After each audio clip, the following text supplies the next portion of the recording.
செல்வர் சிவபுரத்தில் உள்ளார். எப்படி உள்ளார்? பல்லோரும் ஏத்த பணி. கும்பிடுறவெல்லாம் ஈசனை மட்டும் கும்பிட மாட்டாங்க. ஈசனோட யாரெல்லாம் சேர்ந்தாங்களோ, வள்ளலாறு, மாணிக்க வாசகர், ஞானசம்பந்தர், நாவுக்கரசர், சுந்தரமூர்த்தி நாயனார், இன்னும் நவகோடி சித்தர்கள், சர்வலோக நாதாக்கள், மகான்கள், முனிவர்கள், சித்தர்கள், ரிஷிகள், ஞானிகள், யார் யாரெல்லாம் சிவபுரத்துக்கு எல்லைக்குள்ள ஈசன் அனுமதிச்சாரோ அத்தனை பேரையும் சேர்த்து தான் வணங்குவாங்க. பல்லோரும் ஏத்த பணிந்துன்னு முடிப்பார். 96 வரியில் 96 தத்துவமும் முடிஞ்சிடும்.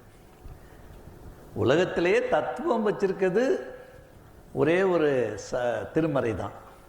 எந்த திருமறை? தமிழ் திருமறை. 96 தத்துவத்தில் உன் தேகம் இருக்கு.